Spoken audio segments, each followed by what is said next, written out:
I have a beef with reference photos. Let's just get that out of the way so I don't rant about it for 5 years.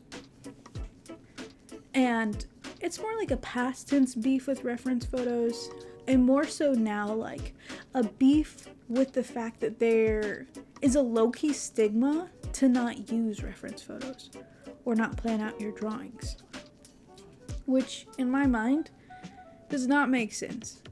But for a beginner like myself when I was in college, let's take it back. Let us take it back. Here's a story. Story time for you. When I went to college to do some intellectual work. And I ended up changing my major, going to the art department. And I was like, yeet, I'm out. This is too much. I was leading my classes, but I was losing my soul. So I decided to save my soul and become an art major. It made sense in my head when I did it. And the problem with me being an art major was I didn't really have any experience with art. I dabbled and did some like sketches, some paintings, but never like actually painted or never actually drew regularly before college. So I hadn't built up the practice and the knowledge from just practicing of what things were, what was good, what was not good. I just had an eye to be able to translate what I saw onto paper. Now, I had a stigma when I was in college, and the stigma was, it was like this weird belief that I had that basically said, if you use reference photos, you're like the dumb cousin of the artist family. Like, you're so incompetent as an artist that you need a reference photo to guide your way.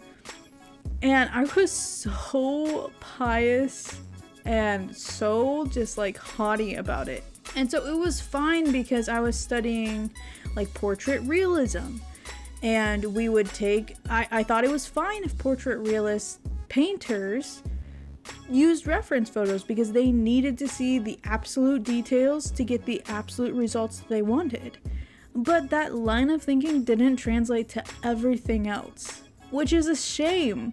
Because I know for a fact, if I had used reference photos for my other pieces that were not strictly like realism, they would have turned out multiple times better than they were, because I was just trying to like yeet paint on paper, no matter what the medium, and I was hoping that some mystical artist way would guide me and give me the skill needed to put something on paper and make it look fantastic. My biggest setback was that, probably.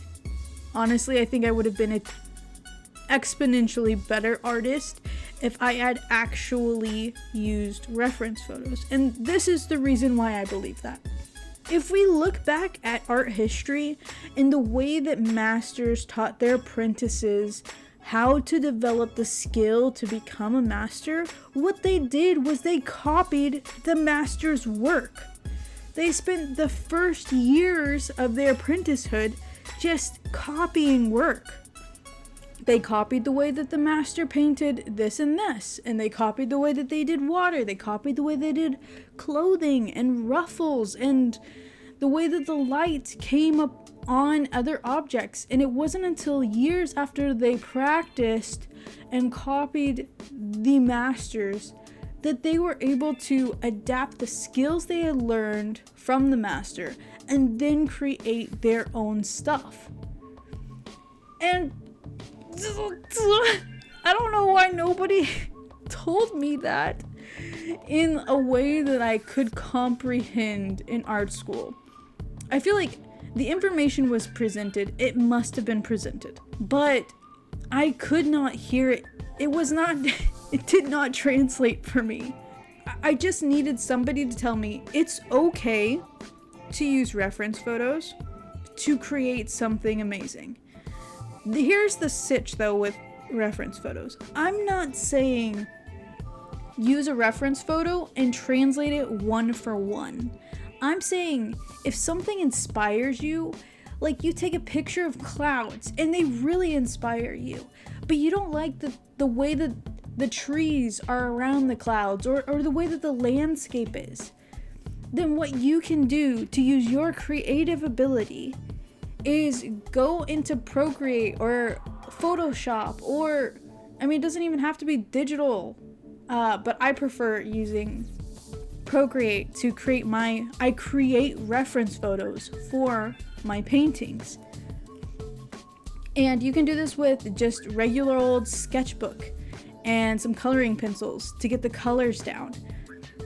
But all you need to do is adapt what inspires you in nature or what inspires you from what you've seen out in the world, and adapt it through a sketch, through a drawing, through a mini painting to fit the needs of your mind. And then make sure you have a color palette.